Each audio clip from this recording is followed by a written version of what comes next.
wall.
Here is what it looks like now after primer.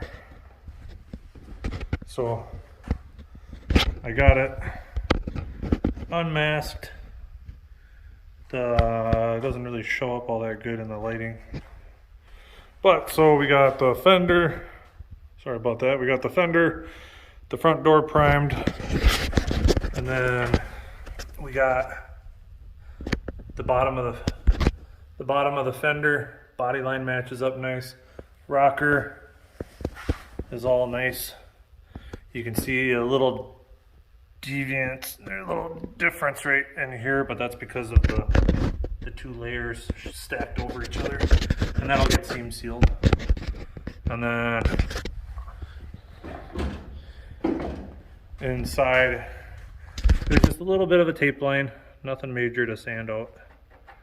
So. And that's that. So now the next step for this guy is going to be to pull the door off, pull the hood off, or no, scratch that.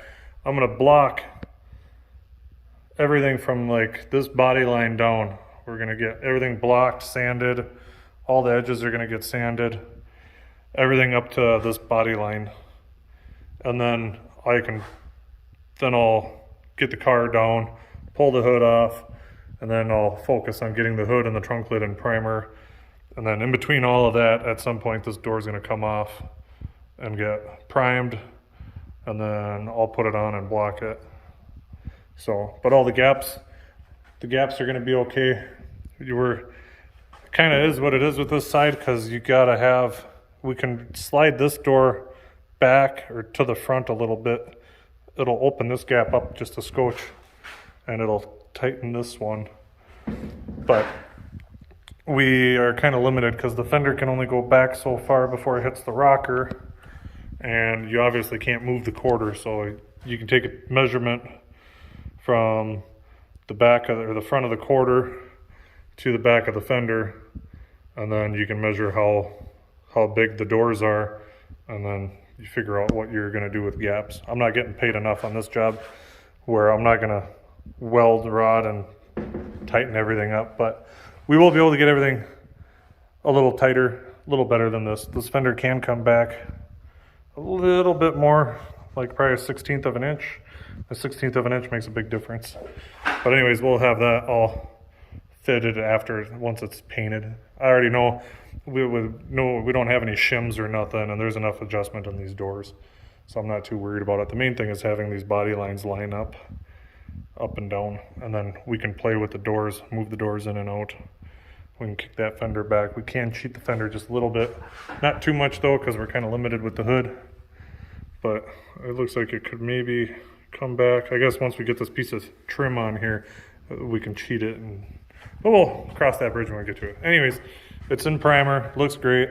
It should block out really nice and easy, and the best thing is that it will not need to get primed again. So one more step done, one more thing, moving on, forward progress. And then once it sounds like I am going to be painting this, because he's having someone else paint a car for him. They're charging him kind of a lot of money, so he wants me to paint this thing. But we're going to get some guys to come out and help, because it's such a big car. We're going to get a handful of guys to come help sand all the edges. All the jams are going to, the trunk lid's over there. I got to sandblast the bottom of it, prime it, and then that's all going to have to get sanded. Same thing with the bottom of the hood.